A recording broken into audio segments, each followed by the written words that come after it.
up with another episode of Ripple Effect Podcast. Today we got Swedish metal band Beyond All Recognition. They're a combination of metalcore and dubstep. They've coined the term DubCore because they really were the first band that combined the two genres together the way they did. And to my knowledge, and after talking to them, it seems like they also don't know of any artist that was doing it before them. So that's pretty cool. And their first album, Drop Equals Dead, their first full length, was just a great mixture of heaviness and catchiness, and it just one of those albums that the beat just made you want to bob your head. And it was just it made for a really interesting sound mixing the two genres. And hopefully you guys enjoy the fact that every show is a little different. I have filmmakers, authors. I mean, my last couple episodes, I've had Russ Baker, who's an author and investigative journalist, a professional basketball player who played in the NBA and now a podcaster, Boki Nakbar. I also had John F. O'Donnell, who is a comedian, stand-up comedian. He also does a show, Redacted Tonight, with Lee Camp, which is kind of like a Daily Show type show, you know, satire news show. And hopefully you guys enjoy the fact that every show is different. And I just have people on, anybody that I'm a fan of, I have on. And I've been lucky that apparently I'm only fans of people that are pretty cool, it seems like. Sometimes you do have a shot in the dark with certain guests because there's no interviews out there with them. So you have them on and you're not sure if your personalities are going to click or if they can hold a conversation or whatnot. But like I said, I've been very lucky that everybody's been super interesting, and maybe it has something to do with just music and filmmakers and authors and people that I'm a fan of and usually hear on this podcast. They are all, and podcasters, they all seem to be deeper thinkers and have interesting perspectives and just seem to be, you know, interesting people. The cool thing about having these people on too is that I have I don't know if it's a talent or a curse at times, but getting off track on topics that you usually talk to the guests about. So hopefully you guys listen to the show and you appreciate the fact that I have artists on, but then we get into personal philosophies and experiences and journeys and stuff like that, and it's not just about music.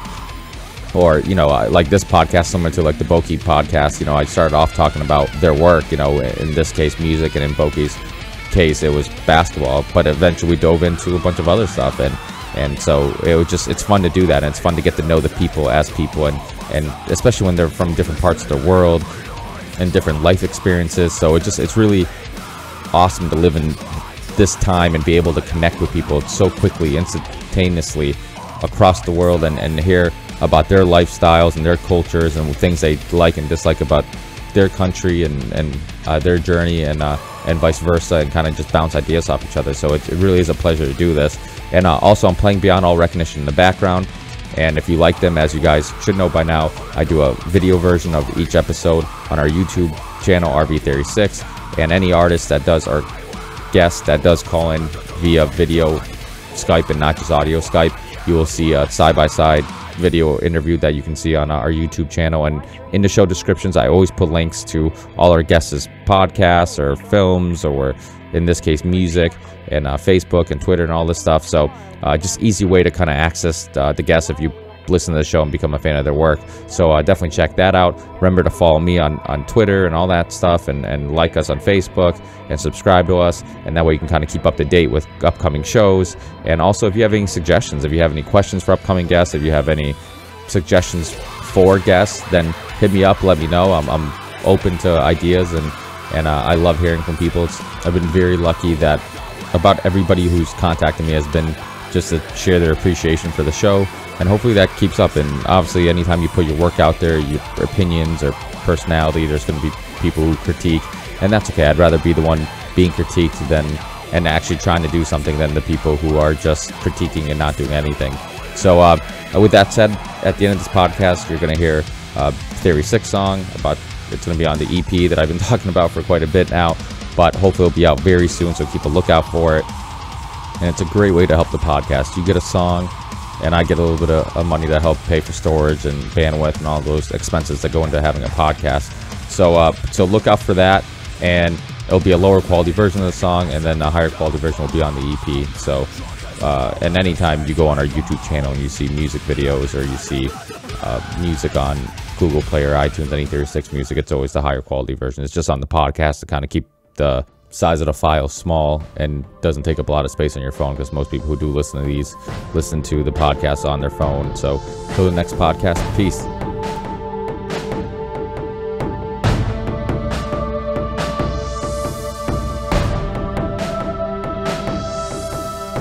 Believe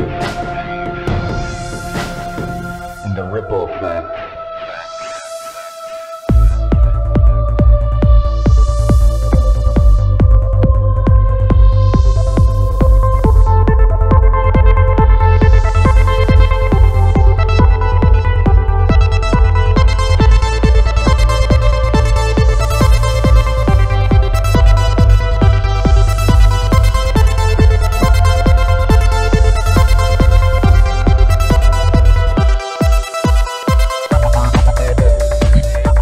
So I'm Edwin, and I do the live electronics. And I'm David. I do the vocals. He's the lead singer, or shall we say screamer? So two handsome men. Yeah, definitely. I mean, you guys are. Isn't that why most people start bands, to get laid? And so even if being good looking and starting a band, I mean, that must help a little bit. I would be lying, but you have a big nose, dude. There are reasons. Yeah. There are reasons. I have my reasons for what I do. So how did they come about? Like, what's the history of the band? How did you decide to mix both genres of music together? Yeah, how they spelling this? It's a lot of backstory. I guess, like as you were saying, metalcore to us as well was getting kind of boring, like just with the breakdowns. And sure, I loved it and I listened to it a lot, but we just kind of felt like we need to change things up. And right around this time is when Skrillex started releasing his songs. What's it called, like Scary Ghosts and Nice Sprites. The classics. Yeah. And that was like my first real, like the first time I ever heard that kind of like in your face. Yeah, it was around this time when dubstep just exploded, and I just got so hooked on the whole like principle, because dubstep, or like that kind of electro, just reminds me so much of metal in some ways, because it's heavy in the same way that metal can be heavy. So the way we saw it was like, let's put one and one together, because let's take something heavy and let's put it with something heavy and see what we come up with. And we saw the opportunity because no other band has done it before. Yeah, exactly. And when we started doing it, like the first two songs, there was Between the Lines and Now or Never. Yeah, those were our first like attempt at like putting the electronics in there, and like we got good response and everything. So, but it just felt so natural for us to try something new, and just dubstep or electro, we want to call it. We just felt like it just went together so well with the metal. Yeah, and in mainstream media, they say the Korn were the first ones. Yeah, because they did it. But we actually 6 months before that, we released Now or Never. Yeah. So that was your EP, right? Single. Single. 2 songs. Because you had an EP, right? I believe. Yeah, we half released an EP called This Is DubCore. I don't think you've heard that one though. No, probably. I think I might have read something about it on your website about something about like a couple EPs. Yeah, the first thing I ran into was your first full length, and like you said, it's weird that you describe it like that, because I think you're 100% right. It's weird that like you think of like dubstep and you think of like metalcore. They're both heavy in different ways, so it's just like you mix them together, and it's like you said, it just makes it that much heavier. And it is weird, because it's like you see this. This marriage made in heaven with electronic music and metal now, like where you think of like, I remember the 80s and stuff, and people used to talk about like Metallica, like smashing keyboards with their with a bat and stuff like that, because it was like anti-disco, anything that was electronic.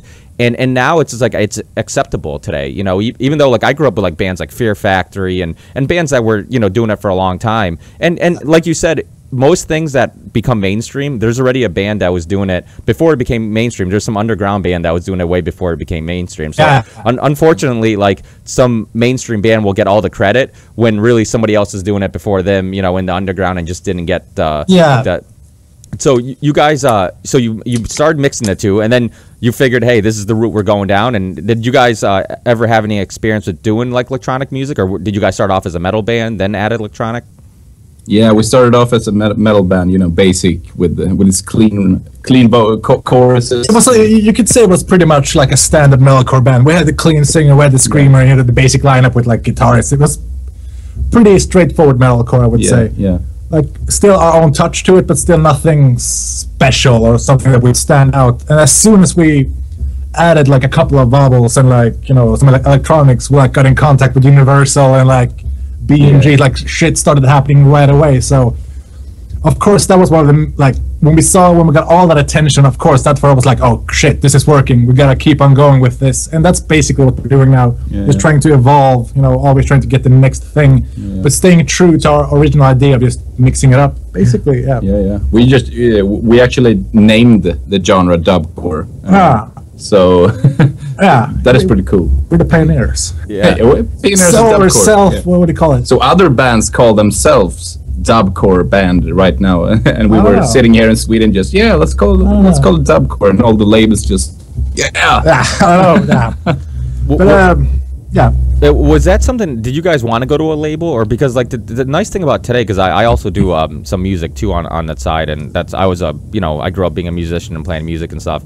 And I wouldn't call myself a musician because I was never that good. I think I was a better songwriter than I was a musician. But that's something I love about music today is I think people, especially like the newer versions of metal, because especially being from Sweden and everybody knows like there's a lot of great musicians in Europe. But the thing is there's a difference between being able to do a crazy riff and solo or doing music that people feel, and like your album, for example, like every time I would have my my iPod on shuffle. I put some new albums all in one playlist and shuffle them, and every time a song came up, I just knew it was you guys, and it would always you'd feel something. It'd either make you want to get up and hit something or just make you want to bob your head, and so to me it's like that was always so important to like to find music and write music that you feel something. It's not so much about like put your ego aside and like write something that is for the purpose of the song and not because you're trying to show off your talent. Is that something you guys purposely look to do? And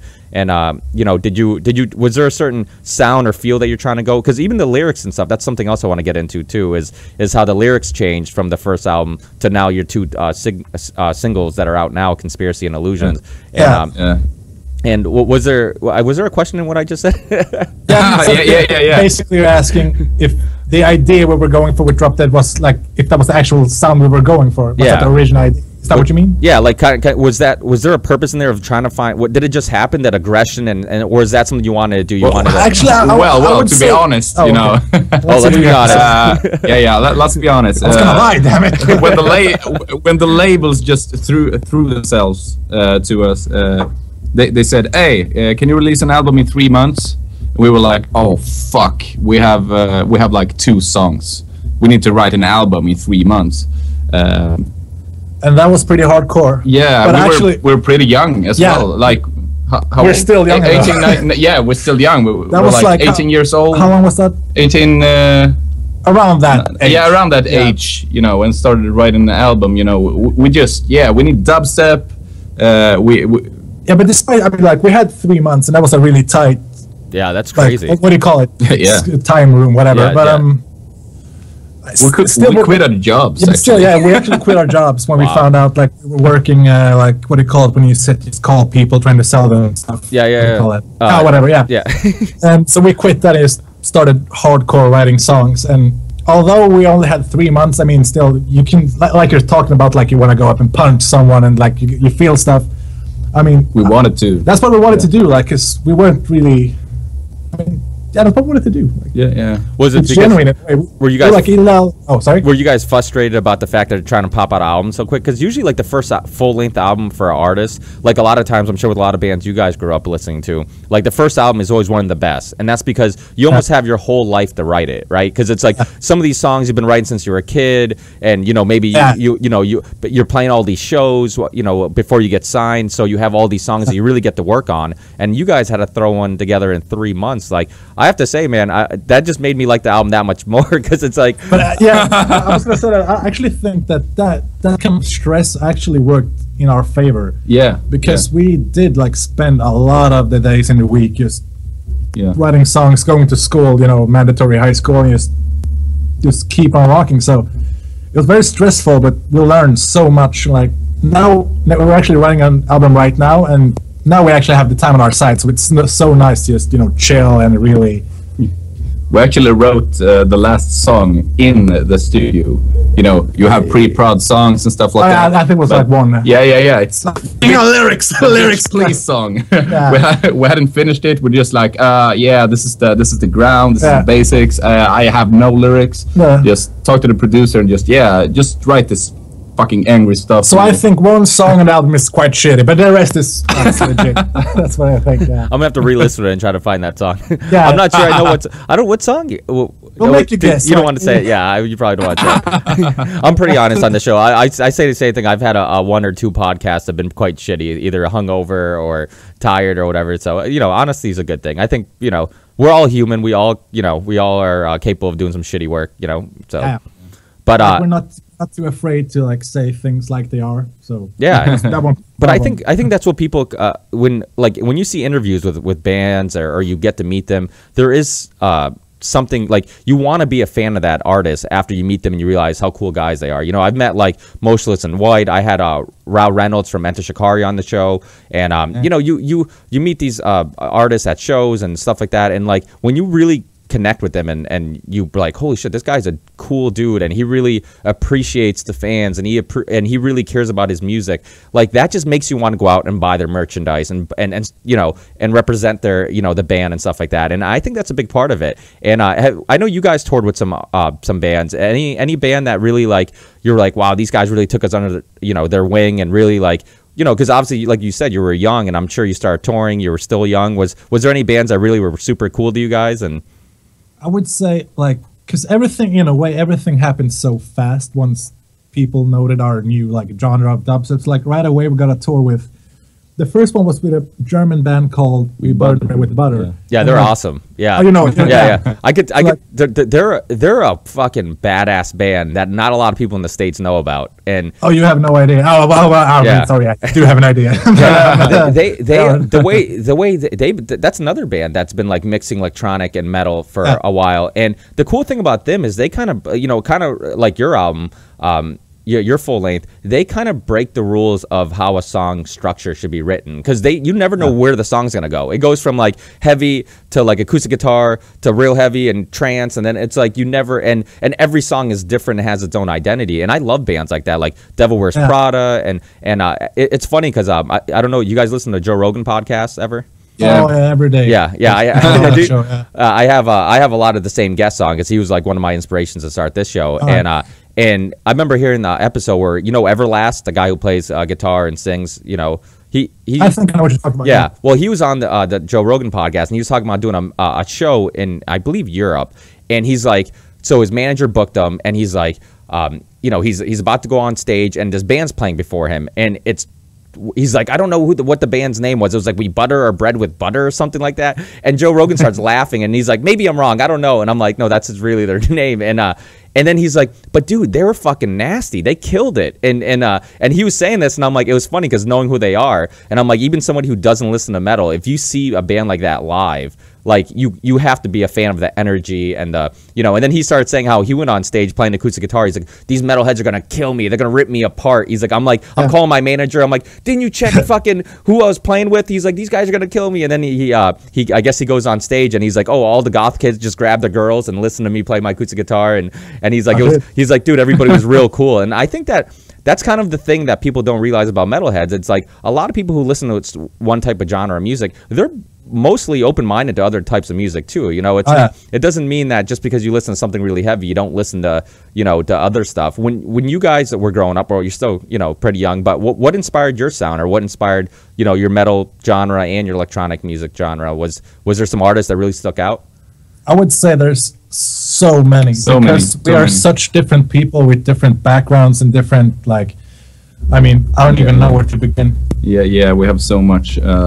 Any one or two that really stick out, like that you just remember that album really like inspired me to play, or really inspired me to be honest, Asking Alexandria, their Reckless and Relentless album just blew me away. So I guess I want to answer it like this, like in a different way. I would say when we went on tour with We Buttered It Bed, that was our first like real tour. It was very short, but it was like our first like real. I would say just being around them for those days, meeting them, seeing their live shows, like literally from behind them, like behind the curtains, just being around them. I think those kind of experiences really inspired us, generally, because we try not to specifically take after specific sounds, because we really want to make sure this is our own sound, this is our own like feelings or thoughts. So it's very hard to like be specific about bands who Asking Alexandra, that first album was awesome. Like I Oh, mean, yeah. that we all Stand love Up and them. Scream. That's one band we all have in common. I yeah, would say like definitely. when I first heard that first album, that it blew me away because it was like so heavy, and then it would go to complete like it sounded like you're at a club and you know a trance bar, and it was just like the real deep screaming and the combination of all that stuff. But the one thing I will say, they don't have the singer doesn't have the best reputation of being a cool dude. He you know, We actually both met him. Couple of 1 month ago. Yeah, I met him. You know, we have a show called Metal Town, a festival here. Maybe you've heard of it now. I probably it sounds familiar. Oh yeah. So I was back because we were playing there, so I had access to the backstage, like the VIP, and I actually saw Danny walking up with like two like really hot chicks, like to the bar, and I was like, I'm gonna say hi. I really want to say hi. I was a bit of a fanboy at that moment, so I was like, hey Danny, so, nice to meet you. He just looked so sad. Like I bothered him. It's like because he had two hot chicks, and I was just what do you call it?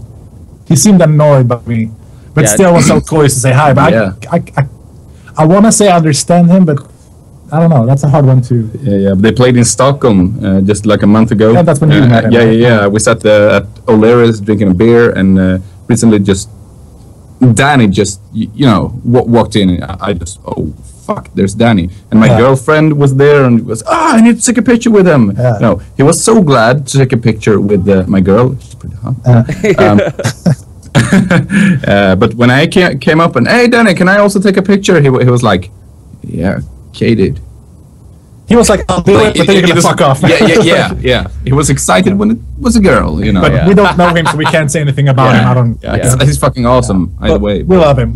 Well, that first album was really good. I will say a lot of friends of mine that like got in that first album, we kind of fell out of like love with them because that first album was like so good and so different, and then it seems like a lot of bands like Of Mice the Men and like a lot of weird bands that were like really in the metalcore scene are getting away from metalcore a little bit. It seems like they're worried that it's a sinking ship, so they want to jump off and like maybe go more rock sounding or more like verse chorus verse type of songwriting and stuff like that. And is that something you guys ever think about, like just being a little afraid of or do you not think about it? Because I think, the best artists are just like, hey, I'm going to write whatever the fuck I feel like writing. And, I don't care what genre it is. Or do you actually think like, hey, I don't want to be in this genre because maybe it might die out? Or is that a conscious decision? Or yeah, for the first too much beer, I need to piss. So you can take this. I'll take it from here. Yeah. I'll take it. Yeah. Bye. I'll start talking when I can't see you. What was the question again? Really short. Yeah. So it was basically the idea, like, so now you guys are, you consider yourself dubstep. Now, do you ever are a little worried about like having to fit in that genre, or do you still gonna write songs thinking like, okay, I don't care what genre we fall into, I'm just gonna write the best song possible? Yeah, I think we're always looking forward to. I think we're more interested in always taking a next step. Like now, Drop Dead was like a really, like you said, like a really heavy album. It's mostly just heavy stuff. Like I think this time around we're gonna try to like still stay true to our, to what gave us success, but we still always want to try to reach out to like what feels best for us to play. Like what sound do we want? And so you could say we kind of have this fuck it mentality. We're just gonna do whatever we want to, like you said. So I would say that's definitely the way we're thinking about things. But we actually have a lot of discussions about this particular thing because it's something we have to think about. But as we stand now, I think it's really just about let's just write whatever we want to write, and hopefully people will like it. So yeah, that's the best answer I can give to that, I think. Yeah, no, I think that's a good way of putting it, because anytime you put like restrictions on art, like anytime you say, hey, I don't want to do this because I don't want to go in that genre or whatever, then you don't get the best art. It's like you should, like you said, you should go wherever the song takes you, wherever the music takes you, and it might take you somewhere creative and somewhere good, and so with the new album and new stuff, is that what you're doing? You're experimenting more with like, maybe trying different genres of music or different types of songwriting and stuff like that? Yeah, basically we're trying to, because we had so many breakdowns in the last album, which we love breakdowns, sure, that's so heavy and good, but this time around I think we're really trying to step out of our comfort zone a little bit, I would say. So that's a hard one, actually. Was that an answer? No, wasn't a half answer. It was. I can accept that. I'll have to ask it again to David, I think. I'll sit down and stay here. Yeah. Is that still something you guys? Is that still something you guys are still figuring out? Like what path the new album's going for sound? Like, are you going to stay in the epic or dub, step type of influence, or are you going somewhere else with it? Let's put it this way. We used to call us dubcore, like really, the dubstep. I think this time around, it's going to be more emphasis on, let's say, electro, because I think when you say dubstep to a lot of people, they easily get really specific, like, hey, Skrillex, that's not real dubstep. Real dubstep is this. Yeah. It's not true. Yeah. So I think we're going to, like, go in a more direction, like more electro. We're still going to have, like, electro can be heavy in so many ways. It's so easy for people to put label on specific sounds, but we're still going to have this heavy feelings of, like, brutal synths and like stuff. So like we're still gonna keep it real, but we're still trying to find our new sound. I would not call it mainstream, but I think more people would be able to listen to the next album because Drop Equals Dead. Yeah, it's quite brutal. You just want to smash someone in the face. It's one of those albums, like fuck everything. Let's go. I think this one's gonna be more. How should you say it? It's more like us, I want to say we had 3 months. Okay, we just had this. You're like, let's make it fucking brutal with drops and dubstep and breakdowns and just fuck everything. But we still had thought going into it when we made Drop Dead. But now we have so much more time, so we're like really trying to feel feel what's going on. So is that an answer? Well, yeah, and I think that's a good thing, because the thing about any type of types of music will get popular for a while, and then people will you hear too much of it, you consume too much, and then people want something new. So it's like for dubstep, for example, like dubstep was already, before it became mainstream, as you guys know, like it was already, there's a lot of artists already doing it, and then it became mainstream. Everybody loved it because it was new to them, and then after a while it's like you can only go so far with dubstep. Like it's still there's only so many like deep bass lines you can do, and so many robot sounds you can do. Exactly. Before you're like, okay, I think we've done everything, or I think we've done most of everything. Where it's just like, well, now we want to go somewhere else, and so it's good to like you said, not put boundaries and kind of go, and use a term like electronic music or electronica or whatever, which is more broad of a term, and the thing that sucks about people is like they get so in love with a band when they do one sound that every time they get out of that, it's like, oh, they're not the same anymore. They suck, and it's just like, well, sometimes it's, one, you get bored, doing the same thing, and two, it's like maybe that's where, as you grow as a person, as your taste in music changes a little bit, or the way you play, as a musician, you'll end up leading somewhere else, and that's okay too. It's funny because change isn't always a bad thing, even though we always assume change is a bad thing. Sometimes change is scary because we get used to something and we're creatures of habit, but I think that change can be a good thing. It can be, if you don't change, you could be missing out on something even better. Exactly. So yeah, again, I don't think I gave you guys a question. No, that was, I think I had something to say to that. We were talking about change, so we've gone through a lot of, because when we first, have you seen any of our music videos, perhaps? Yeah, I've seen them, yeah. Conspiracy. Did you notice our baseball jackets? Yeah.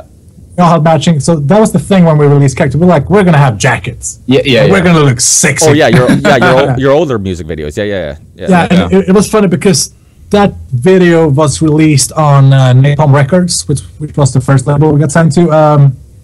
It kind of had like the, what? That was interesting. Yeah, I'm on with the Vikings and. You know what kind of label Napalm Records is, or? I know. I know there's a couple bands that are on the label. I don't know too much about the label itself. Let's just say it's more like a true metal scene, like with like Viking and pirate music and stuff. It's like when we came on that channel with our video, they see 5 guys with like emo hair, baseball jackets. We kind of had like the Justin Bieber effect on that label, I think. Like we got a lot of views and stuff.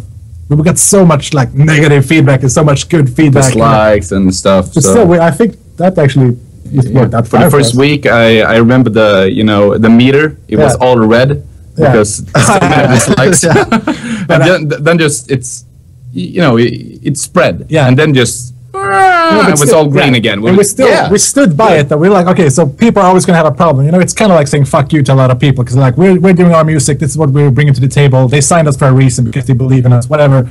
So we just kept going with it, and just eventually, naturally, we were like, let's lose the jackets. Start building our own image. Like we've always done like small changes depending on what happens, like whether it's music, outfits, or. Yeah. I think change is important because, as you said, stuff can get old. And people who love Drop Equals Dead, I mean, if you come to our next show, we're still going to be playing a lot of songs from Drop Equals Dead. Yeah. Even in 3 years, we will play characters. I'm sure. Yeah. Of course. You're always going to have that side of us, but we just want to make sure that that's the only side you're going to have through our whole careers. That's basically just mix it up, because you're always going to hear the same thing when you're at the show. So yeah. Well, even the fans that want bands to stay the same, they want bands to stay the same. But wait till you do 1, 2, 3 albums the same, then fans will be like, "Well, what the fuck? Change the sound," you know. So it's like you can never make them happy. You know? That's kind of what I'm getting at. Yeah. So it's like you can't make them happy, and the thing is too is like some of the dislikes probably, like you said, had something to do with the fact that you were different than the other bands on that label. So it's like you get a jazz musician play at a metal show, he'll get booed, but you get him to play at a jazz club, and he'll get all the fans in the world. So you know, it's probably just the fan base of theirs, but they probably figured, okay, we do a lot of the same type of artists. These guys can bring in new fans, you know, a younger, fan group, you know, because most pirates are older, and pirates. I think that was the idea, actually, for them to take us that way. Is that something you guys ever worry about with signing with a label, and like, just maybe them taking you towards a direction? Because with the new album, are you guys still signed on Napalm, or are you? No, we're not with them anymore. We're searching for a new label. Yeah, because we felt like it was fun being out of label, and like seeing, like, because it got a lot of views. That's one of the more watched videos, I think, on their channel. Like, it's close to like 300,000 soon, I think. Yeah, soon. Yeah, it's pretty good, but we definitely felt like that's not the right audience for us. But we were very happy that we were able to get that kind of, like, you call it reception from that place. Yeah, and like an experience, and you got, you got some experience, and but like I just saw a good documentary last night called Artifact, and it's about you know who 30 Seconds to Mars is. Yeah, and they did a small documentary on their experience with the EMI, the big record label, and like and just this whole idea, and it went through like all the bands that had issues with record labels, and just like, and it sucks because you're kind of stuck, because it's like if you release music independently, you don't get the marketing that record label can. So it's like, what's the point of having these great songs if nobody gets to hear them? But and then if you go through a record label, there's a chance that, 30 Seconds to Mars was a perfect example. They sold tons of albums, but they were in debt. And it's like, wait, how can we sell all these albums and be broke? Like, that doesn't make any sense, you know? So it's just, is that something like with the next album, are you guys looking for a bigger record deal or smaller, or company, I should say, or independent company that maybe might give you more freedom? I think our main interest for next label is to make sure it's a fitting label, just because we didn't quite have that with Napalm. Yeah. But I don't know. We haven't really discussed that particular thing, I think. Yeah. I think we're really open-minded, because I think it really don't matter. You know, we could release the album for ourselves. You know, we have we're working with the Odyssey Music Network in Germany, which was our former management as well, and our publishers. And our publishers is BMG. Oh yeah. Yeah. The problem is that we need a label to distribute the next album for our publisher to support us in recording another album. Yeah. So it as a small band, it's always this money issue. Yeah, absolutely. So we could release an album by ourselves, but I don't think it would get the spread deserved. So. Yeah, but I don't think we're too picky about what we're gonna get or what's gonna turn out. We just want to make sure that we feel comfortable and we feel like this is worth putting a lot of hard work into. That's basically the main point for me, or for us, I would say. Yeah. Well, you guys remind me of 30 Seconds to Mars in that documentary, because they were working on a new album, or the third album, This Is War, during the record label dispute, and they have basically songs that they're writing and no record company, and they were going through the same kind of discussion in the film, like, hey, if we put this out independently, then people won't be able to hear it, but if we have a record label, we might not make we might make a little bit of money, but then we're a slave to this to this corporate machine. So it definitely sucks, man. I mean, it's one of those things where, unfortunately, it's businessmen handling artists, and we have completely different perspectives. Like, artists are just like, I want to do what I love. Your heart's in the right place. It's about your work. It's about putting out stuff that you can look back at and say, I'm proud of this. And businessmen just care about making money. Quarterly gains. Is this album going to make us money? You know, can we tweak your sound and make you make a little more money? So there's always, you know, there's colliding heads. People are always butting heads with that. So it just, you know, it sucks. And it would be nice if, you know, you could put things out, because you can put things out obviously independently if you wanted to, right, guys? It just, like you said, it's the marketing thing that you're worried about. So and like you say, like some people try to change your sound as well. I remember we were actually talking with Universal, and they wanted, I think they would have actually signed us if we had clean vocals, but we at the time we only had screams. So because of that single aspect, they like shut it down. Like, no, we're not gonna do anything with you. It's because of that. So, and that was Universal. That was like that's a big deal. This was way in the past, like when we first started, when we just got like discovered, so to say. We had Universal and B&G, who was like, that was pretty juicy. That was. Yeah, but that's just one of the, like, because you were talking about it, like how they make demands and stuff. I think that's bullshit, because bands have an idea. You don't want to like bend over if you. Yeah, I think that's expression. Because at the end of the day, you guys are going to have to be the one to go on stage and play this, you know, and you have to be proud of what you're playing. You're going to go around selling, you know, playing this music, doing interviews, doing all this stuff, and it's like you want to be proud of what you're promoting. You know, I couldn't imagine being an artist where, you know, like a Nilly Vanilli or Vanilla Ice, where it's just like somebody else writes this shit and you're just a face and you have to pretend, you know, and not just that. You look back at it, it's like it's way more important to look back and say, hey, I'm proud of this, than it is, you know, anything else. You know, you want to be proud of the work you put out and stuff like that. So that that's really. Are you guys still working jobs, or are you guys now focusing on music, or are you guys doing? We're working jobs. And music. It's like, you know, it's just, I'm not working currently at the moment, but like, just go to work. Like, okay, let's call music work. So music work. Our lives are pretty much based around, like, we take this stuff seriously. Yeah, that's awesome, man. Because we love it. Yeah, it's fun. Well, that's the thing. Like, if you really love what you do, you know, and that's important to tell, like, podcasters, musicians out there, any kid who's thinking of starting a band or a podcast, whatever. It's like, follow what you truly love to do, and don't because I think too often we get stuck in debt early, or we end up, you know, just getting a crappy job and being content with that. And I think that, you know, we should expect more out of life. We should do, you know, life's about doing things that makes you happy and stuff like that. And I think too often people get stuck in this cycle of you work a shitty job, then you buy some stuff to make you happy, like a big screen TV, then you go back to your shitty job, and you become this materialistic person because you're just miserable, you know. And I just think that it's important for people to, you know, if you have find the time and find the energy to go out and follow your passions. And even if, you know, nothing comes out of this podcast, or nothing comes out of, you know, if you start a band and comes out of, you know, whatever band you put, you'll be at least happy that you gave it a try, you know, and that's important, you know. And I think when it's funny that you say that. Because, you know, half the people I meet, they ask, why do you do this? You know, they ask, why do I do this? But I think, why don't I do this? Yeah.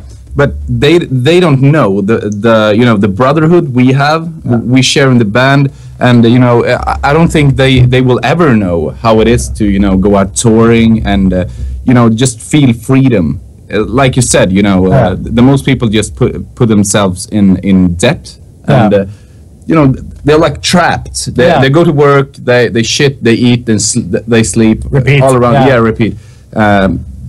They don't understand why we do this. You know, we make culture. You know, we make music which makes people happy. That's a big thing. People call me like a narcissist. You're like, oh, you love to go on stage and just feel that everyone loves you and stuff. Like, it's not. You know, it's like 20% doing this on stage. Like, everything else is just the adventure, living life. Experience new things, visit new cities, new countries and stuff. You know, you only live once, so and it's fucking awesome writing music and do this. So I go to work to earn money, so I can, you know, at least have a hope on you know, surviving by doing the things I love. So it's a very interesting subject. Like, I could talk for days about this, because I feel it's a sensitive subject to others about, because when you're talking to people and they ask you a question like, how could you dedicate your life to music, like to actually trying to do something as impossible and dreamlike as to live off music doing shows. I'm like, I can't answer that question because every day when I wake up, that's what I think about. That, like, that's who I am. Yeah. Like following my dreams has kind of become who I am, because I know if I didn't, I would just sit at home, like be sad, just get more and more sad because I'm doing a shitty job I don't love, meeting people I don't fucking care about. You know, that circle, I'm so scared of it, but I'm also scared to tell people how I feel about it because I don't want to talk shit about anyone's way of living. You know what I'm saying? Yeah. So I'm really careful with that, but I do think it's an interesting subject. Yeah, it is. Talking about those kind of it's things. a sensitive subject as well. Because you were saying that people could ask you like, how the fuck you're a narcissist, but at the same time, that person might as well have just been jealous because he's the same age as you, but he can't play the guitar. He's so far back. He never took the chance to, you know. So I think there could be like a lot of pride. No, it's so different from individual to individual. But it is.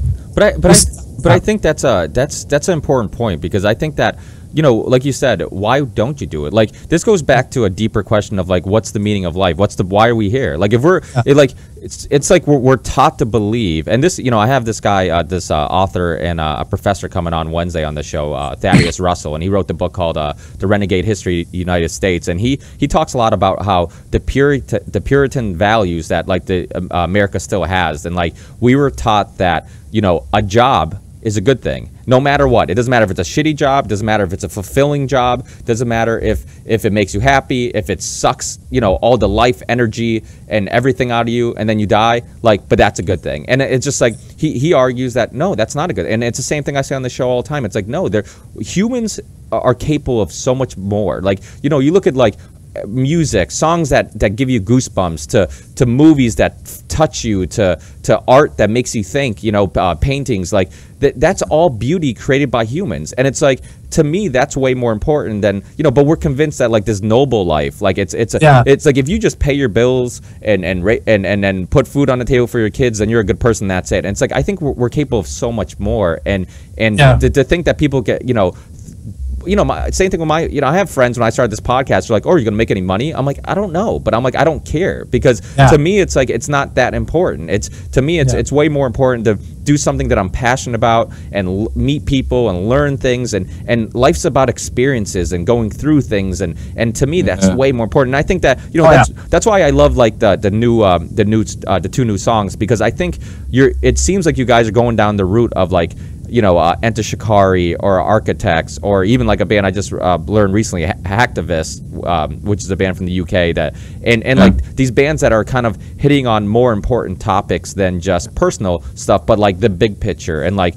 what's really going on. And I think that that's important, because you guys can touch kids, you know, who don't ever, like, I grew up listening to 1 Minute Silence and Rage Against the Machine, and like those bands, like, I just liked the music. I didn't really know much about the topics, but like as I got older, and I'm like, holy shit, like I get it. I know what they're saying. And it was like, if an adult talked to me about those topics, I'd be like, fuck you, I don't want to hear about that shit. But it's like, if I hear a musician that I like the music talk about, all of a sudden I'm intrigued and I'm interested. So it was a way of getting, you know, the same way that Bill Hicks or George Carlin used comedy to get real, you know, real conversations and spark real conversations. Music can do the same thing, you know. So I just think it's awesome. Is that something that you guys are trying to do? Or you guys, where is the lyrics going? You know?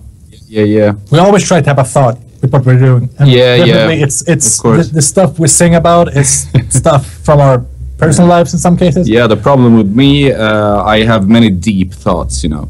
Oh yeah, and I always get that, you know. You're thinking too deep. That's really bad, you know. You're just going to get yourself depressed, or, you know.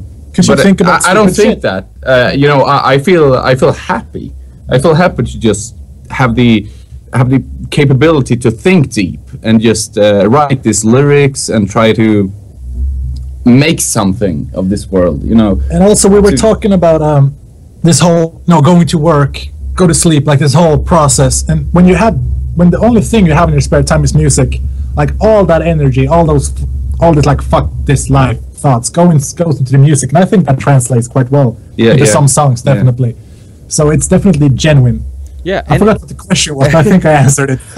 Well, I think it's important because like you said, even though like they're deeper and darker thoughts or ideas, like you're putting it out in music and you almost get it off your chest when you play it and write it, because now it's like I thought about it, I got it out, and now you feel relieved, right? Yeah. It's such a good thing, you know. I've been thinking a lot. I just write a song and just get it out there. It's like a whole different thing than just talk to someone, because you don't know if that person is gonna understand you, you know. So you just get it out there and just people around the world are going to, you know, experience this song and maybe understand it fully, like I wish them to do. You know? And I mean, we use like some sentences can be like interpreted in so many ways. Like, what's conspiracy? I would rather die on my feet than live on my knees. Like those, I like that line a lot, because that's kind of what, it speaks for itself. That line. It does, yeah. I'd rather go down following my dreams than just living on the sidelines, like eventually, soon, and nothing happens. Exactly. That's a way to see it. There's so many ways you can look at that sentence. Well, it's kind of like what we were talking about. Like, you'd rather give it a try and die giving it a try and following your dreams than not doing it and then and living that type of life. You know, it's funny because it's like it's same thing with sports. It's like you have these athletes that get criticized by fans, but I'd rather be the athlete and doing what I love being criticized than the fan being who didn't have the balls to follow their dreams. So it just it's important, and I think that like you said, like you write these personal songs and these lyrics, and you hope that, because that's the thing. Like I remember when I was growing up, and a lot of people would be like, "Why do you listen to this?" They would call it devil music. They would always bust my balls. They'd be like, "Oh, why you listen?" And like, "Oh, why do you?" And I'm like, because when I'm down and I'm not in the best of moods, why the fuck do I want to hear a song about how happy somebody else is? Like, that's just gonna piss me off more. Like I'm like, I want to hear songs that reflect how I feel, and that way I'm like, and even though it's a sad song or it's a sad topic, at least I know somebody else is going through this. Like, holy shit, I'm not alone. Somebody else is thinking this, and that's so I think that's really important to not be afraid of like sharing your most inner and deepest thoughts and worry about, because that's the thing. I'm sure like a lot of songwriters, that's like something, I don't know if it's something that maybe you struggle with writing the lyrics. Like, are you ever worried about writing something too personal and sharing it with the world, or something too dark? I can't. No, not really, because I don't give a shit. No, actually, he's not the kind of no. I'm like this conspiracy. If someone is like triggered by I'm writing some stuff, I don't care. Like conspiracy, for example, that's like a song I have no personal attachment to, but he was like, I have this idea, fuck it, we're gonna do it, and it turned out great. It's like we've never been, we don't have any, like, what do you call it? We don't have a switch, like we just go all the way. Except we just go for like what we feel like doing. And that's good. So what inspired Conspiracy? Was there any book, documentary, or any? Did you see that email I sent you? I don't know who got that email. I sent you a bunch of links or whatever. But figured some documentaries and stuff you might be intrigued with. But is there anything like that really got those juices thinking? Yeah. First off, can I ask you a question? Sure. How did you find us? Because let me tell you first. When we released Conspiracy, I just hashtagged like Conspiracy, and then like 2 hours later, we got an email from you. Does it have any connection there? No, actually, it doesn't, because the thing is that I've been listening to you guys since the full length album, and I've been doing. You're questioning him? No, I've been listening since the first album, and actually, like, I think what happened, there might be a link to that, because what happened was that I was thinking, because every once in a while I'm the same thing. I have a full-time job. This is just music, and the podcast is just something that I love, and I try my hardest to find the time and energy to do it, because it's awesome to meet cool people overseas and get to share experiences and stuff. And And I think that, you know, so I'm online and sometimes I'm like brainstorm, like, oh, who can I email or who can I try to get a hold of? And then I think maybe, and I can't remember if this is exactly what happened. I wouldn't be surprised if you guys posted something and I'm like, oh shit, beyond all recognition. I've, you know, something on Facebook or Twitter popped up and I'm like, oh, maybe hit these guys up. And I remember, you know, you guys were releasing, you know, doing the countdown for the new songs. So I'm like, okay, so well, they got some new shit coming out too. So that's something to talk about. So, and then I checked out the new videos and before I even knew you guys were even going down that route of like illusions and conspiracy and down that, I really liked your old shit. So it was just like, that was just like, oh shit, now we got something else to talk about, because this seems like, you know, they might be intrigued in some of the same topics I'm into and some of the shit we talk about in the show. So it, you know, I think I was a fan before, but I'm sure I wouldn't be surprised if a lot of people who are into that type of topics will be attracted to your band because of that, because Enter Shikari is a perfect example of like the Zeitgeist movement and like, you know, just all those people who support that movement, and I'm a big fan of it. And I had Ben McLeish on from the Zeitgeist movement and Enter Shikari, and I think Peter Joseph, you know, his films are amazing. And I think people who are like, holy shit, like these guys are putting out a really important message. I think there's something, you get a little extra support because it's like you get people who might not necessarily even like that type of music, but loves the message. So they go there and they're like, oh, let me support this band, because let's be honest, there's not a lot of like political bands or bands talking about social issues today, you know? So I think that it's awesome that there are bands that are willing to talk about these things and really, you know, try to get younger people to start thinking about these things that most of the time we don't really think about till we get, you know, later in life, till we start figuring shit out. So, so does that answer your? It's weird. I've never been on this side. Yeah. That was awesome. That actually answers the question, because I had a thought when I wrote the songs, you know, and that it's great that you just got, oh my god, they're writing this stuff, and you just wrote an email and just got in touch with us, and now we're sitting here. It definitely just what inspired it? Was there any like, so, you know? I know what you're gonna say. I've always been the kid, you know, who just wanted more, just asking questions and stuff. So I've definitely watched the Zeitgeist documentary. I've read a lot about the Bilderberg group, and you know, so I've always questioned the reality, the mainstream media and stuff. So I've always found interest in this stuff. So I cannot honestly say that I truly believe all the conspiracy theories, but some of them are interesting. Yeah, some of them are really interesting. Well, but when you watch like podcast with Joe Rogan and Neil deGrasse Tyson, he like crushes every conspiracy theory. You know, Neil deGrasse Tyson. You can think he works for the man up there. You know. Well, so. you do get a lot of that. Like you get people, but I think a lot of times is that, you know, if you do enough research, you find out there's a lot of truth to a lot of. I just had Russ Baker on, who's written for, you know, Washington Post, Los Angeles Times, Esquire. He wrote the book Family of Secrets, and it's all about like the Bush family and like the links to, you know, to the CIA. I mean, Bush Sr. was head of the CIA. You know, in America we talk about, you know, Putin being, you know, KGB. Well, our president was also CIA, so like it's not much different, you know. And when you look at like the schools of Americas and what they did, and you know, you look at the Iran Contras, you look at, you know, just us taking down Iran. We talked about this on my last podcast. You know, Iran had a democratically elected president, and the U.S. government with taxpayer money got the CIA to take down a president because he wanted to nationalize the oil. This isn't conspiracy theory. This is on Wikipedia. Yeah. You can find this on Wikipedia. You know, you can. So just like a lot of this stuff, I think what happens is that,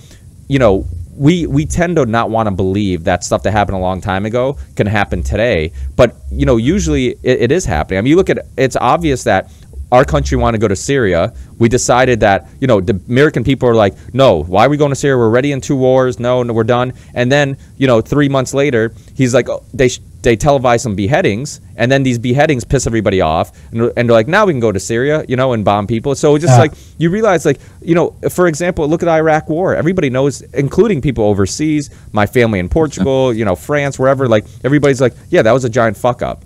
But, you know, so if that was a fuck up, if we went there for the wrong reasons, then why did we go there? Somebody's making money, and that's the root of everything. You know, that's and that's so, like, the problem with, like, the term conspiracy theory is that a lot of times people use that to dismiss you, like, oh, that's just conspiracy theory. But I'm like, if you learn history, history's full of conspiracy theories. I mean, like, you know, JFK assassination. If you believe that Oswald did it, or if you believe that the CIA and you know, and all these other people were involved, either way, it was a conspiracy because Oswald conspired to shoot him, or, you know, the CIA, you know, conspired to kill him. And you look at, like, his brother died too, you know, Robert Kennedy, by you know, Sirhan, you know, same thing, and he doesn't remember what happened, and you know, so, and then you look at Jack Ruby died, you know, and everybody who could talk about what happened died, you know, so it just, you know, it's not, so it's one of those things where, like, I think that it's an unfortunate thing that a lot of people use the term conspiracy theory, but if you look at history, like, it's full of conspiracies, and really history repeats, man, and if you look at if you learn, you know, it's like that saying, if you don't learn history, you're bound to repeat it. It's one of those things where you learn history, you realize, like, holy shit, there's a lot of truth to a lot of these things, you know, like you talked about the Bilderberg group. They exist, you know, a long time ago. They exist. Yeah, you know, they exist. They have meetings, and they still, they everything's classified. Nobody knows what they talk about. So it's just like, we can only assume that many businessmen and politicians get together, something shystie's going on. You know, they're not, you know, so it just, you know, so it's not like, oh, the Bilderberg group, that's just bullshit. No, there's shit going on, and I think that it all goes on to the root, or to money. I think that everything leads to money. You look at every single bad thing that's ever happened in the world, it's like most of it will lead to greedy men trying to make money, and I think that it's sad because we look at alcohol addiction, cocaine addiction, prescription pills addiction as addiction. But money, we don't look at as an addiction, even though no, it's the biggest addiction in the world. But you look at the symptoms. If you wrote down the symptoms, same thing. Like, the symptoms would be the same. You need it. You have to have it. You chase it. You will do anything to get it. Like, it's the same symptoms, you know. So it's one of those things where America, especially America, because I was born in Portugal, but I grew up in America, so, you know, I know more about American culture than I know about, like, European culture. But, you know, the capitalism world that we live in America, like, this idea that money, like, it's all about trying to make more money, and we tell people that's okay, and then you look at the most successful people in the world, what do? They're greedy fuckers, you know. So it's just like, so the thing is, so you look at, like, oh shit, if I want to be successful, I gotta be a greedy fucker too. I gotta not, you know, I gotta be able to kick babies in the face and trip old people. You know, it's like, you know, it's like, I gotta be able to do whatever it takes to make more money, you know. And it's just like, that's why when you meet people like you guys who do what you love, like, before I met you guys, I met you guys, like, I'm acting like we're at a bar having a drink, but I feel like I met you guys, even though it's Skype. But, you know, before I got to talk to you guys, I already have an idea that you guys are probably pretty cool dudes, because you guys are doing shit you love, and you're not, you know, these greedy, money addicted people. Like, my full-time job, we have a family-owned construction company, you know, a little construction company, but I deal with a lot of big companies, you know, and, you know, sometimes we try to, you know, and these guys, every big company, you know why they're successful, because the owner's a fucking asshole. You know, it's like, he's just a cutthroat, like, doesn't give a fuck about making friends, just, you know. So just, you know, those things exist, you know. So sorry about my little rant, but I just think that it's a good rant. Sorry, I'm greedy right now, but I'm sorry to say, but I need to piss again. I will never drink beer again. So, I think it's actually very interesting, because you're in the States, right? Yeah. And we're in Sweden. I actually wonder, because since we're talking about money and stuff, let's say I want to like say a scenario, and I was wondering what's going to happen in the States. So let's say you're out walking, and you get hit by a truck. You break both your legs, both your arms. An ambulance has to come and pick you up, drive you to the hospital, fix you up, and you're free to go.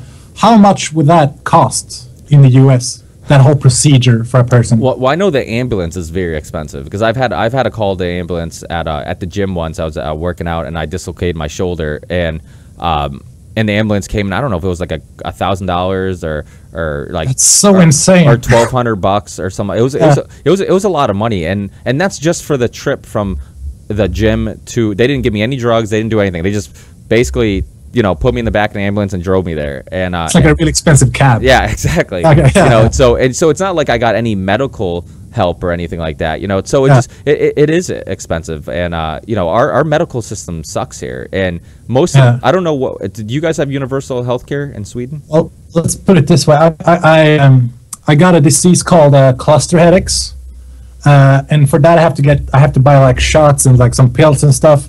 But in Sweden it works like this: when you pay for medicine up to, I don't know, $1 but let's say like $300. When you get to that point, everything is free from that point on. Like there's no expenses. Like if I get really hurt, this country will take care of me.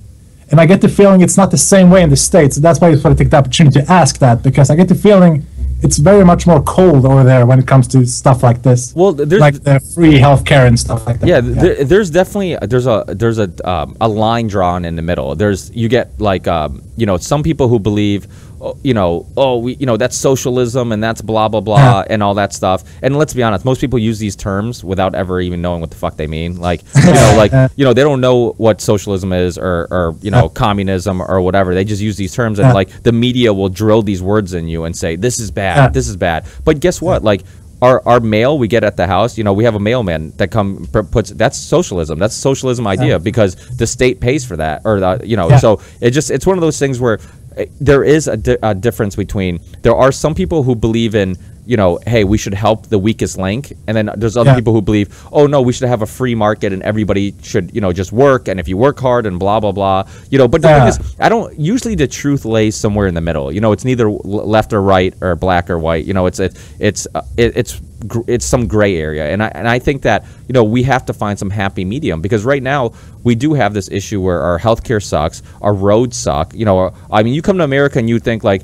holy shit, like all the, you know, the most powerful country in the world, you know, they must have beautiful roads and bridges. I mean, like with some ridiculous statistic where like 1 out of every, I don't know, like 5 bridges or like something like that is like can barely, you know, pass a safety test or something, you know, some ridiculous, you know. It's like we spend most of our money on corporate welfare, which is like subsidies, and fucking defense. I mean, we spend all our money on defense, even though we don't even have a threat. No country has declared war to the U.S., but yet if you list the top 10 countries that spend money on defense, okay, U.S. is number 1. The next 9 added together doesn't equal the U.S.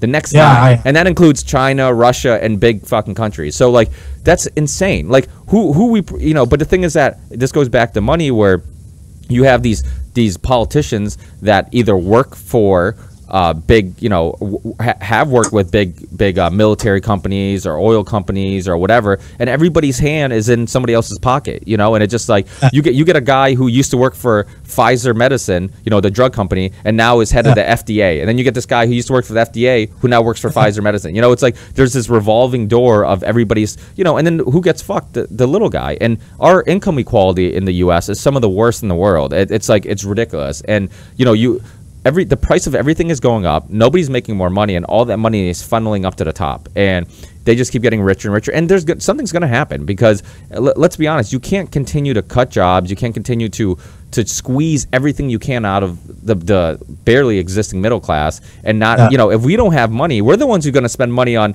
fucking Bud Lights and Jack Daniels and big screen TVs, and we're the middle class because we don't save money, because we don't make enough to save, so we spend it on shit. We know, we buy clothes, so we're the ones who are investing in the system, because when we buy shit, we're keeping that factory open, we're keeping that person working, you know. But as we get broker and we can't buy shit anymore, guess what? Fucking, you know, something's gonna happen where we're gonna have some type of collapse, you know. And so it's you know, it's definitely. Is he all right? Fuck yeah. He's taking a snooze. Do you know what it is? Yeah, it's sugar, right? Sugar? Oh, you don't know what it is? It's tobacco. Yeah. You don't know what it is? What is it? Yeah. Oh, so you know how some people smoke cigarettes? Yeah. This is like 4 cigarettes. You stick it to a bag and put it on your lip. Look at it. Oh, on your lip. Okay. Yeah. Under your lip like this. I think you're. Oh, it's like chewing tobacco. Yeah, exactly. Except you put it on your lip. But what were we talking about? I was so into what you were saying. What the hell were we talking about? I was going to ask about taxes. Yeah. What about do you taxes? pay a lot of taxes in the States? I don't know.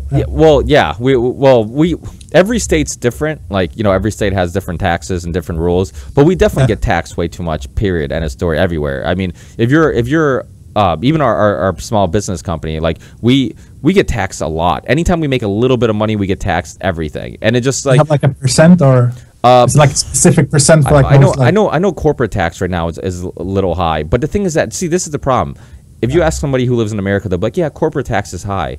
But when you're a big company, you have the best lawyers, you have the best CPAs, and there's loopholes for all the laws. Because guess what? Most of our presidents and politicians are ex-lawyers. So they know the loopholes. They design these loopholes for their rich friends. So it's like, you know, these guys don't want the tax code to be easy. They don't want the laws to be easy to understand, because the more difficult it is to understand, the easier it is for them to use the loopholes. And the rest of us are like, I don't get it. You know, like, okay, I guess. Yeah. You know, so it's corrupt bullshit, basically. Yeah. My buddy, he audits people for a living, and he's like, you should see the loopholes that, you know, these big corporations know about. He's like that, you know, they have the best people working on their tax returns and working on their payrolls and all this stuff. So they know all the loopholes where, you know, you'll have a CEO of a company who makes millions a year pay less in taxes than the fucking janitor at the place. You know, it's just, you know, so it's really, how's this Sweden? How's that country? Is your country like stable at the moment, or did it have any type of crisis or anything? Yeah, we definitely have higher taxes, though. Yeah, we're famous for our taxes in here. Especially now. We created taxes, I think, actually. Really? Yeah. It's like how much percent do we have? 20. Is it more? No. 30. It's like 30% or more, actually. 30%. So from your guys' perspective, from living in a country that does have high taxes, would you agree with like other countries doing the same thing? Do you think that it works? Does it work? I mean, taxes, that's such a good thing, because like we don't have a lot of shady roads. I mean, some have holes in them, but it gets fixed. Yeah. Like I would say Sweden is like the safest country in the world, because but no one has to go hungry here. That's the thing. You could have nothing and people will help you. You will get money. Like when we get paid to go to school over here. Our students don't get in debt in the same way like you guys, like in the States. Like I've read on the internet, I've like read all about this debt and stuff. Like we actually get paid to go to school here, and we can actually lend money, but we don't have to pay it back. There's like no rent. That's crazy. No, it's not the right word. Yeah, that's crazy. When you borrow money, you have to pay back a little more. Interest. Yeah. Interest. Yeah. The students down here have the lowest interest you can possibly. It's like paying nothing, nothing about. See, what that's a big. So that's a big plus. Yeah, that's a big. It's like a paradise, but you know that's why so many immigrants come here, and you know. Because I could literally tomorrow be like, I'm going to become a teacher, and then I'll look up, okay, when can I apply to this, and I will get paid because I'm studying, and the government is like, they want to say, good job, keep doing that, so I get money. So that's awesome. There's a lot of those kind of things. Like for example, when someone becomes a parent here, how many days do you get off? Is it like a year? Half year. You get like a half year straight off because you got a kid, and you get money for it. With pay, like you're free. We always have guaranteed 5 weeks of vacation each year. That's and it can never crazy. And that's the standard for us. Like that's our standard. So. And I feel trapped in this. Okay. So it's really interesting. That's why I'm asking about taxes, and the whole hospital thing, because I think it's so interesting to see the difference between like cultures. I think U.S. is more of a capitalist, and like our left wing. No, how should I say this? Our right wing is your far left, I would say. You see the difference? Like I would say the States is a way more hardcore version of us, but we are still we're a mix, and I like that in a way. But we have our own problems, of course. But things are getting unstable here in the in these elections. For us, though, we're spoiled compared to the rest of the world. Is there anything else you were wondering about? Like I wanted to add. The problem with the States, like your debt, if you go to college, first of all, it's super expensive, and they'll give you a loan, but the interest rates aren't the lowest. And the other thing is too, even if you file for bankruptcy, and that I don't, what bankruptcy is, when like you basically if if you file for bankruptcy, the one debt they won't remove is your college loan. So you can't get rid of that. It sticks with you forever. And tuition continues to go up no matter what inflation does or whatever. And so what happens is you get these kids right out of high school, the ones who can get a scholarship or whatever, or can afford to go to college. They go to college, and then immediately you're a slave to debt. And because you can never get rid of it, and then you have to pay it. So that means that you have to go to college, and then you have to get out. You have to go to get a job because you got to pay that debt off, and then you never have time to pursue music or podcasts or anything because you're stuck having to pay off that debt. You have to pay it. Did you go to college? No. I actually I barely graduated high school. When you make that, sorry. No, I was just gonna say I hated school and loved education. School definitely was. It was.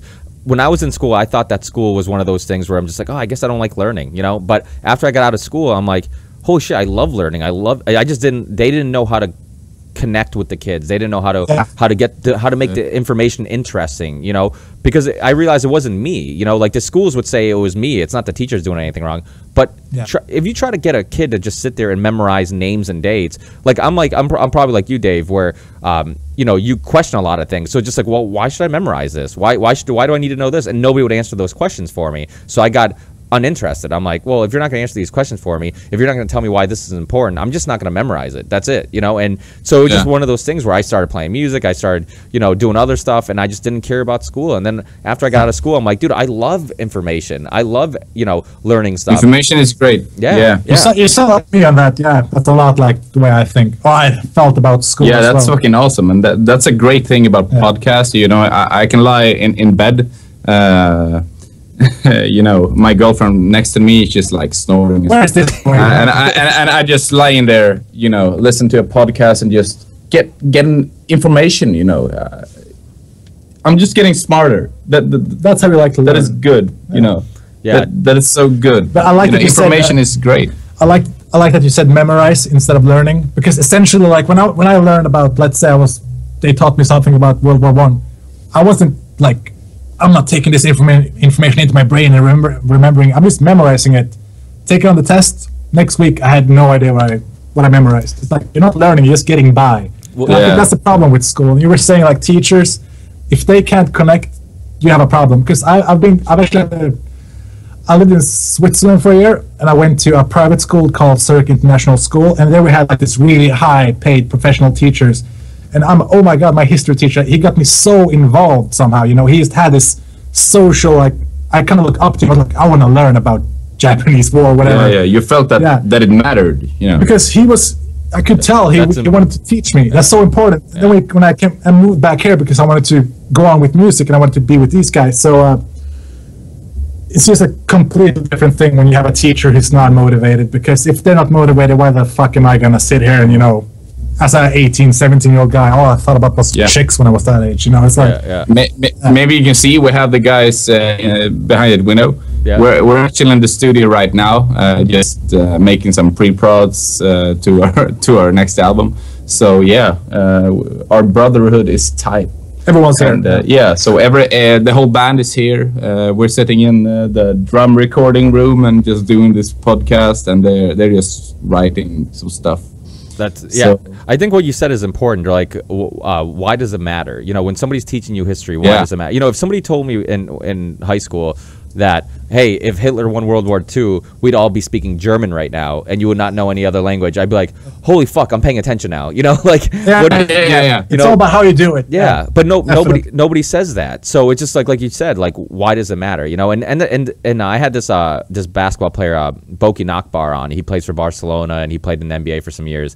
And he was just on, and he said the same thing. He just started his own podcast, and he's from Slovenia, and he was saying the same thing. He's like, the one thing we love about podcasts, it's a free education. It's you're learning. You get to put on your earbuds. But the cool thing is you're learning in a real environment. It's like it's not a professor who can't swear or has to say these certain things or has a book that he has to read from. Like, you get to hear real people talk about real things. So like when you have a podcast like Dan Carlin, I don't know if you're familiar with Dan Carlin, Hardcore History Podcast, but it's an awesome history podcast. And I've heard it, he's been on my podcast and he's been on Rogan's podcast. And the thing is, like, when you listen to him, he's a historian who knows, like, which stories are really interesting and which stories really mean something and really molded history and stuff like that. So he'll pick those stories and he'll share those, and it's just like, you can't turn it off. You're just like, holy shit. Like, and it's just like, if somebody taught me this in high school, I'd be the best student in class because I'd be intrigued with it. Where, so it just, I think that's important, because I had this guy Daniele Bignelli on, who's a professor, and the guy who's going to be on Wednesdays, Thaddeus Russell, he's also a professor, and both of them, they're good friends actually, and both of them agree, like, the biggest problem is that it's how we try to pursue sharing that information. It's like, you might have a teacher who really knows the information but doesn't know how to share it and make it interesting for the kid. Exactly. And that's, a huge issue, because memorizing names and dates doesn't, that doesn't do it, Yeah, and I just this just popped into my head. You were talking about, like, how to make it interesting, because the classic way is like, I have a book and I'm like, okay, so this is the deal. I remember this one time, this one teacher was like, okay, you set up like chairs in a circle, like, and then it's a game where you walk around, and when the music stops, you pull out one chair and everybody has to sit down, and the one person who doesn't get a chair is kicked out. Do you know this game? Yeah. So by the way, and he didn't say anything. It was like, just play this game. When someone pulled a chair and someone sat down before me, and I was like, hey, what the fuck? We started arguing and everybody started fighting. And when we're done, he was like, and this is why this happened. So he used that as an example of how people could start just fighting for no reason because of the game, like stuff like that. When it's visual, when you're doing stuff, especially when you're like 17, 16. I mean, like, you're not gonna sit still for too long. You want to do stuff, and no, those times we played games are the times I actually learned shit. Yeah, and that's an important point, because kids do learn better visually, and the other thing too is, the other good point you made is that how, like, when you look at, like, if you have like kittens or like dogs, baby dogs, puppies or whatever, what do? They play. They have all this energy, they play. Kids are the same way. We're just animals. We're full of energy. And you're trying to get this child to sit at a desk for 8 hours a day or 6 hours a day, whatever the hell it is, and just sit there and pay attention. While this kid, all he wants to do is go out and play. And it's just like, you have all this build up energy, and it's just like, you can't expect a kid to sit there and just pay attention for 6 hours. It's just not going to happen. So like you said, those type of games where you get kids involved and they visually see things, that's way more helpful and better way. So would you guys say that the schools in Sweden are pretty good? And did you guys end up going to a university or college or anything? No, we all went like high school. We call it gymnasium here. But I went to 1 year to a private school. That was also high school, but it was fun to just check out another country, all that stuff. Yeah, my parents spent some time in Switzerland. Everything is expensive, but it's a beautiful country. But to answer your question, I think compared to a lot of different places in the world, we should not be ones complaining. But we do have a lot of debate here. It's mostly stupid shit, but I think we have a good education system compared to other countries, but we definitely have a lot of improvements to do, like with teachers. Like, we need more teachers now. Like, for example, I know, and I think we need to make the teacher here in Sweden, that job needs to be more respected. I don't see the difference between a doctor and a teacher. I think those people should make the exact amount of money, because sure, a doctor can save my life, but shit, like a teacher, a real good teacher, he can like create the next president, whatever it is. I think it's so sad to see that people like look down on teachers. I think that's bullshit. Well, isn't the teacher going to inspire the next doctor? Because isn't, like, really? Oh, yeah. Exactly. I mean, you look at it, if you have a good teacher who gets you to learn and makes you intrigued about science and stuff like that, that might inspire you to become a doctor. So it all starts with, like you said, it starts with teachers.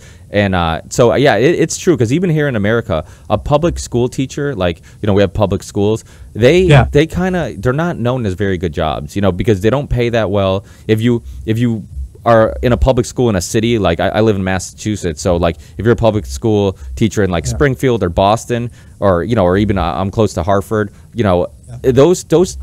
those are tough schools, man. Those are tough schools with kids who do have parents who usually don't give a shit, about what about their lives or what they're doing. And if they're lucky, maybe they have both parents in their lives. Most of the time, they don't. So just like you're dealing with some really shitty situations. So the thing is, because you're dealing with shitty situations and you don't pay well, you're not going to get the best teachers going in there. Which means that you're going to have kids in a shitty situation, not having good teachers, not having good environments. So that just means their kids are going to be shitty, and then their kids are going to be shitty, and we have to do something to break that cycle. Exactly. Yeah. But that's it's the same as we. I mean, like if like if you want to do really well in school here in a public school, you can do well in school. You can get into the university you want to. That's very good about this country. But if you're like a kid who skips school every day and doesn't do anything, of course you're not going to have any grades when you go out. It's that simple. But it depends a lot on the student, I think. Like you said, like if they have parents, if they're supportive, there's a lot of factors that goes into that. But it doesn't mean you're fucked. No, definitely. I mean, school, also you have contacts and stuff. So yeah, and I don't have the best grades, but I could make a call tomorrow and go like just study. Like it's very easy here to get your education. It's never a problem because like you get paid to do it. So that's crazy. Yeah, that's awesome. Yeah.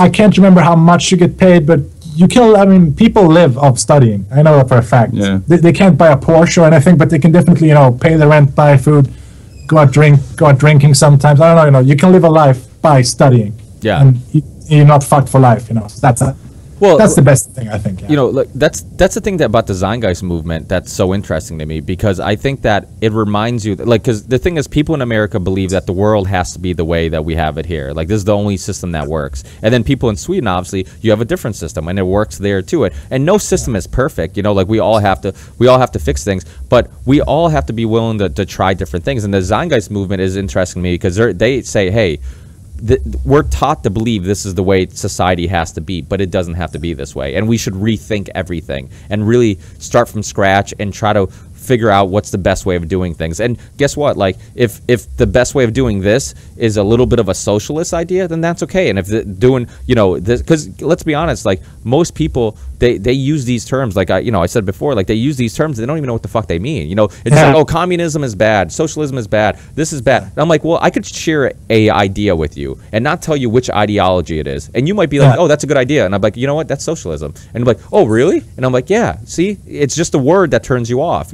so it just, I think we have to be open-minded to everything, It's like, if you said, when you said the word, I'm being honest, and when you said the word communism, the first image I got was like a Russian guy standing with a big hat with an AK-47. I'm like, that's communism. Yeah. That's evil. It's like a stereotype. Yeah, it is. You can say that. And politicians and media will use those images and those words together and then every time you hear that word, America was known for where every time you heard communism, you think of Russia, you think of Soviet Union, so every time if you ever say anything about the communist ideology, they'll be like, well, that's bad because isn't that the Soviet Union, and it's just or you think even socialist is a bad word here, but there's countries that that have done well on socialism. Like obviously capitalism isn't worked great for us either because our country is only doing well because we invade other countries with natural resources and take their shit. Yeah, I mean we're not exporting shit. We don't make anything. What do we make? Fucking Britney Spears? I mean we don't it's like we don't export anything. We don't do anything. The only way we stay afloat is because we do have the most powerful military in the world, and we go to other countries that have great natural resources. And tell me why are countries like Afghanistan and places in Africa that have all this natural resources, why are they poor? They can't be poor. They have all the resources. It's because we go there and we take them. I heard something like they're walking on gold. Yeah, they really are. Like I remember someone saying that. That's such a truth. They're literally walking on gold. You look how bad Africa spots in Africa are, but yet they have all these natural resources and exotic minerals and stuff like that are using batteries and cell phones and stuff like that. It's just like, why are they poor? It's because big corporate companies will go in there and buy this land or take this land and with the help of politicians and military, so it is a sad thing. So I don't want to take up too much of your time because I think the other guys probably want to do some music, but I don't know, but that's interesting because it's no problem. I think that continent it's been so raped over the years. I mean, look at Belgium, King Leopold, that guy? He went over there. It was the whole rubber deal. Like, what do you cook rubber? What? King Leopold from Belgium went to Africa and what do you call it? Colonized. Yeah. And because I read a book about it, and you can just read about how they just killed people just to get the rubber, just get the material, and just fucking kill everyone, just get the stuff and let's sell it. Just it's that kind of way. And they just kind of just left it like that. Just leave the people raped and dead and I think there's so many scenarios of that.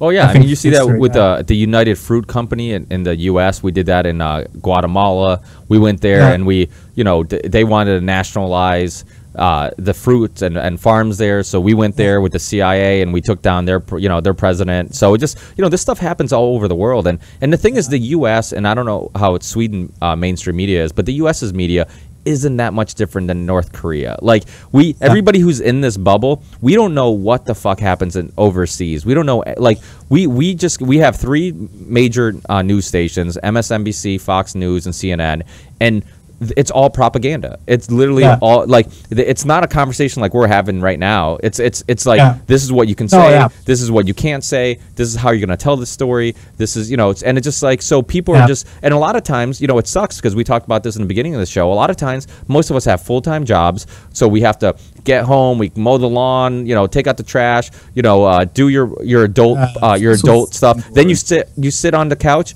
you watch TV for a couple minutes, and you're just like, oh, okay, well, I don't have time to research any of this, so I'm just going to believe what they're telling me, and then I go to bed, and then that's just the information I get.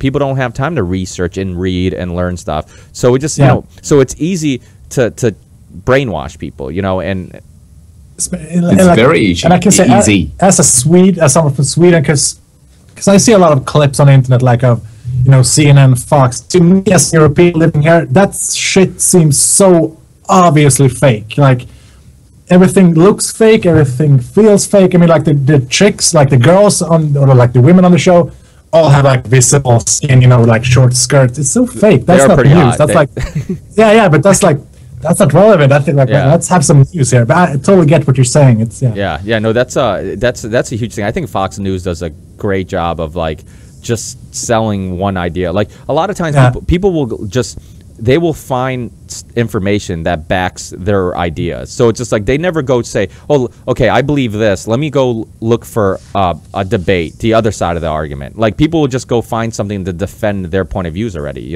So it just, I think that's, people will go to Fox News if you're a Republican and conservative. People watch MSNBC if they're liberal, so Democrat. So it just, I think, but that's why it's important to have music and documentaries and films and people who make you second guess what you think and what you believe and stuff like that. So is that did you know this, there's actually a term that explains such people? Cognitive dissonance. Have you heard that? Yes. James Corbett did which I send you some links to some of his work. He does a great video on it, and it breaks down the fact that it breaks down exactly what that is. How when people get information that is completely different than what they believe, they automatically just don't believe it and turn it off without knowing the facts and information. Yeah. So that's I'll send you a link to that video after. He's James Corbett is one of my favorite guests because he's a Canadian who now lives in Japan, but he does documentaries. He really researches the information, and he does videos, and then underneath the videos he'll put links to all the newspapers and references, so it's somebody you can trust. You're like, holy shit, this isn't a conspiracy theory. This guy has all the information right here to back his what the information and the topic he's hitting on. So it's we need people like that, and we need musicians like you guys who are doing the same thing, that are sparking thought and making people second guess what they the lifestyle we live and what we believe, so it's so the new album, is that something you guys are consciously trying to do, or what's the topics? Is it 2 singles you guys have out now? Is that going to be similar to the topics on the new album, or is that just something you're fucking with? Well, I can say that the album will contain, a lot of conspiracy theories, but definitely a lot of deep thinking, things that are important to us. To us, like general things as well. I mean, general things, simple stuff as like just wake up. Life isn't just about shit, eat, have sex, sleep. This wheel. And it feels really good to try to inspire people, because that's the thing that makes me get the most out of music. Like that for me is above everything else. Just like meeting people. And like if they're saying, oh, I really like this, or this song means a lot. I mean, those kind of things, that's what keeps us going, I would say. I would love, a fan who comes up to me and just say, you have inspired me so much, and you made me do this. Yeah, like and this fan just, maybe just just say he started an own band, and just started touring, just making this stuff he's been looking up to. You know. And also, like, we saw, like, for example, we have this one line in a song called Mars, like, why dream when there is a thing called experience? Yeah. And one girl actually tattooed that line on her arm. Yeah. I actually tattooed this. You know Senses Fail? What's that? The band?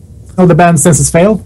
I know yeah, I know. Yeah, there we go. Yeah, I do know the band. Yeah, so it's funny because she tattooed our song lyrics in the same way I tattooed Senses Fail's like lyrics. It's just so, you know, those kind of things, like, it's just so fun. Well, she actually asked me to, you know, with my hand style, write the lyrics and just take a picture of it and send it over. And, you know, like the day after, she got it tattooed here, and I was like, wow, this is awesome. Was that an answer, by the way? Yeah, that's kind of how we feel about it, you know, like, that's our motivation. That's what we're gonna try to feed more, because we love getting that response, and we want to make something that's meaningful, and we want to make people feel stuff, all the feelings, and it's hard to tell now, but we're definitely gonna go with feeling.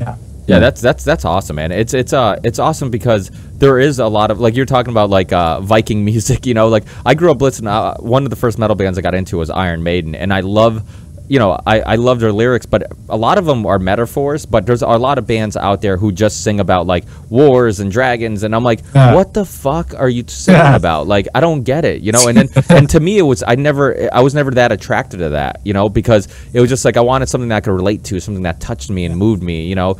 And you know, Under Oath or whoever, you know, As Lay Dying and bands like that, you know, were more passionate and seem, you know, you know, so it was just you know, I think it's awesome. And not just that, I'm like, it's therapy, I'm sure, for musicians like yourselves to play this stuff and write it and get it know, get it out, right?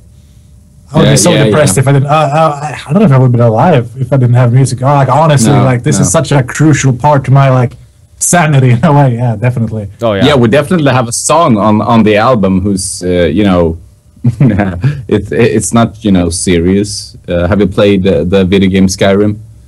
No. The song Legends. It's about Dragonborn. Yeah, okay. So we wrote a game about a song about a game called Skyrim. Yeah. Okay, that wasn't too serious. Like, nothing. Well, that's all right. Otherwise, we're trying. Yeah, you need one. Yeah, one of those. Yeah, no. One dragon song we could have. Yeah. I mean, music's still supposed to be fun. So, you know, if you want to have, you know, if you want to do something for fun and then do a silly topic, then why not? You know. Yeah, but that's just like a one-time thing. That's probably the song we wrote in the past. I don't know. So, I can't remember. So before I let you guys go, when's the new album or when do you think roughly? Do you think the new album's coming out? Do you think you're going to be touring anytime soon? Is there obviously you have beyondallrecognition.com website to check out?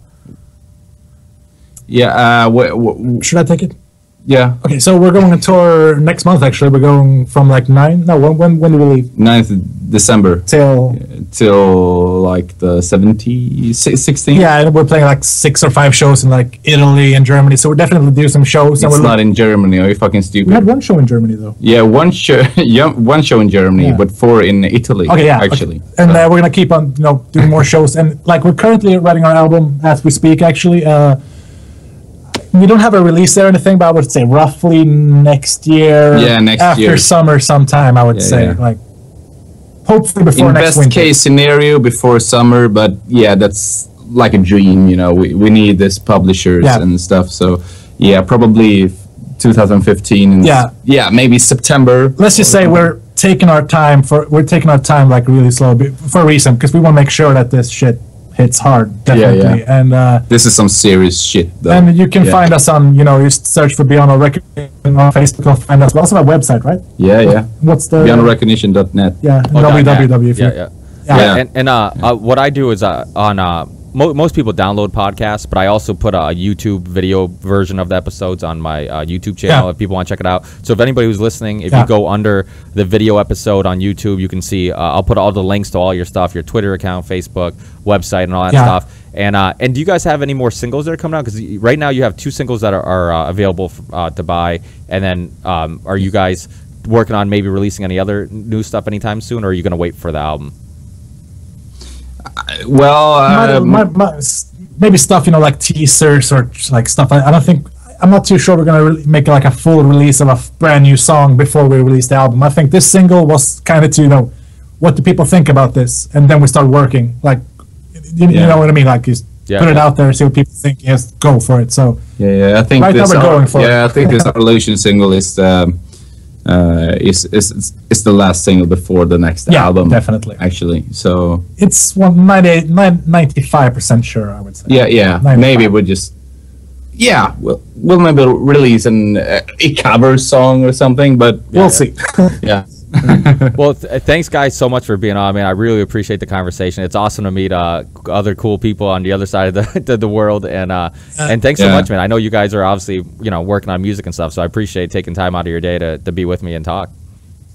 Yeah, it was actually our second podcast, so fuck yeah, fun. This is fun. Yeah, that was really fun. It's always fun. So it's really cool. Good experience. Thanks, fun man. Talk. Yeah, and I appreciate it. And the thing about my podcast is, I've had authors, philosophers, filmmakers, and musicians, comedians, and I try to bring anybody that I think are interesting people or are doing interesting work, and that's the cool thing is like, I hopefully my listeners get a little bit of cool comedians, cool musicians, cool whatever, and anybody who's sparking thought and just doing interesting stuff, and I'm a fan of this stuff, and I'm a fan of everybody who's been on. I don't have anybody on that I don't appreciate their work or don't. Everybody I have on, I know who they are. I don't just have them on for the show. I know who they are. I've bought their book. I've watched their movie. I've bought their album. So it's just, to me, it's important to support people who are like-minded and are putting out good work. And I know today with music industry, it's hard to make any real money with downloads and stuff like that. And people listen to music more than they buy music because you can get it on Pandora and stuff like that. But it's good to meet other artists around the world and share good music, as hopefully some listeners go out and check out your album and check out your new singles. I can't talk now. Singles and the 2 new videos that you guys have out for the 2 new singles. So check that out.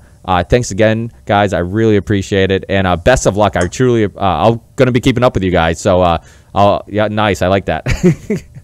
Yeah, and I will be checking your stuff. I've actually listened to a couple of your podcasts, but I'm going to listen to some more. I appreciate that. Thanks, man. You're good at what you do. Yeah. Really fun. I watched the Enter Shikari podcast with the singer. I haven't seen that one. I was definitely going to. Yeah, he's cool. He's cool shit. Yeah, he's a really cool guy, and he's kind of similar to you guys. Like, just he's trying to spark thought and have That's why when I saw the 2 new songs, I was so excited to be like, oh shit, like, because the music, I love the music and I love the last album, but I'm like, now you add some lyrics about maybe some more how do I say, more serious topics, then all of a sudden it's like, holy shit, now that makes it that much better, and so it's just to me it's something to look forward to, and I'm definitely excited to hear some new shit, and can't wait for the new album. So, and if you guys ever come to the States, you can guarantee I'll be there, so I'll keep a lookout for that too, so we'll see what would be great to meet you. We definitely want to get over to the States. Like we've had a lot of people like saying like get over here. So we'll see. We can't make any promises, but if we get a chance, we'll get the fuck over there. Yeah. Thanks. And cool. And where I lived, I'm close to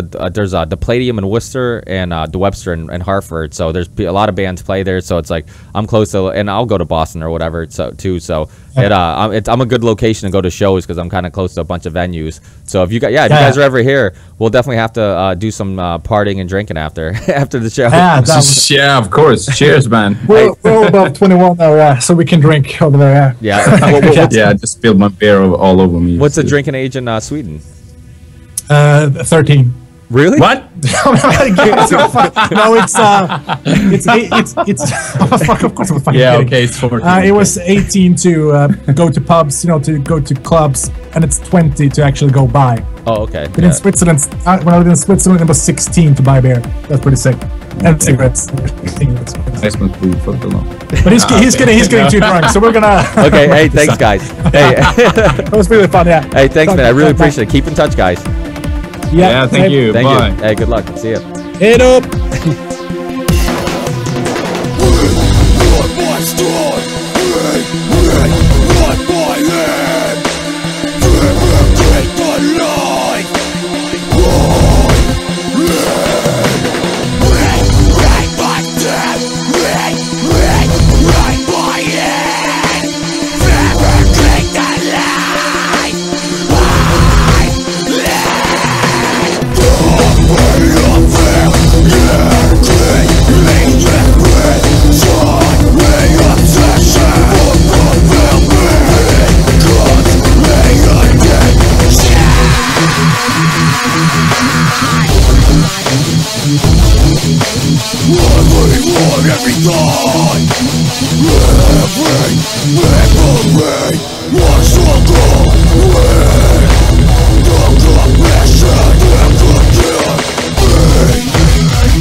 Escape what makes me.